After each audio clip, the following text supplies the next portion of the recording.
Before we begin, I've had several private messages and emails and Facebook comments and all kinds of things about the events of the last week. And so I think we'd be remiss in a conversation on race if we didn't at least briefly touch on some of the topics that have been going on. This weekend, as you all know, in Charlottesville, we had, I'm not even sure what you call these guys. I mean, white nationalist seems a little too kind. Neo-Nazis, assholes, whatever you'd like to say about them, had a rally. And then one of them drove a car through an anti-protest rally, killing a 32-year-old woman and injuring 19 other people. They rallied around the issue of removing Robert E. Lee's statue from one of the city squares in Charlottesville, Virginia. Now, if you don't know, you should log on to Facebook because this is a fairly hot topic in Dallas right now. So, over the last several months, this has come up. More recently, in the last couple of weeks, we've had some city council members who've gone out of their way to try and push this issue, which I think is a noble cause. I'm glad that they're doing that. And this afternoon, we had the mayor announce that his plan is to form a task force of diverse citizens. We'll see how this goes, to look at this issue, decide what we should do instead of these memorials and school names and all these other things. In my mind, there's an easy issue and a complex issue. So from my perspective, in case you care to hear, since last week you guys put me on trial up here, and you wanted all my opinions, I'll tell you, I'm of the opinion that we should absolutely remove these memorials immediately, if not sooner. So if we look back at the history, these are not contemporary memorials to neighbors and friends that we wanted to remember.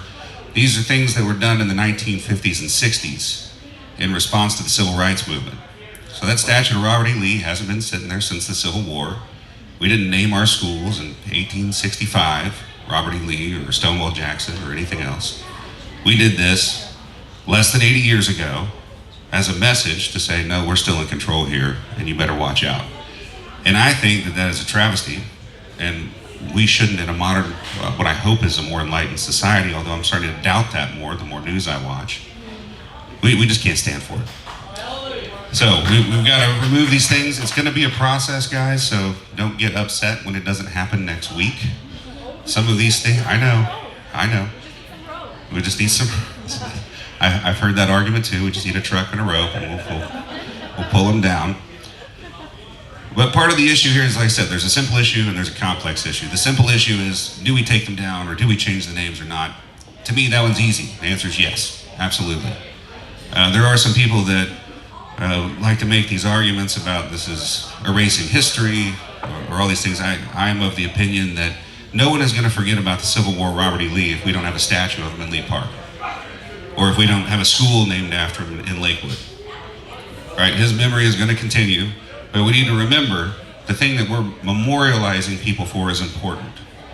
Right? We can look back at George Washington and Thomas Jefferson and say those guys were slave owners, and why are we memorializing slave owners?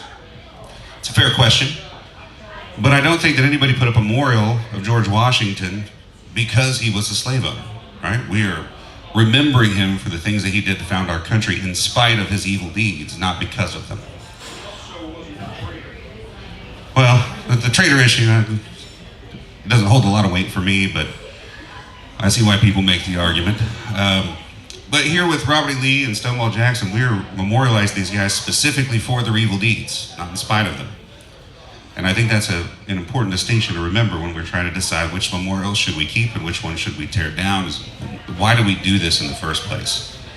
To me, these are just clear examples of trying to perpetuate a racist notion in our society, and they just got to go down. So if you guys want to discuss that after the fact, or if you guys have comments you'd like to share, you'll have an opportunity to do so. If I disagree with them, I'll just refute them from the microphone since I have the floor. But, you know,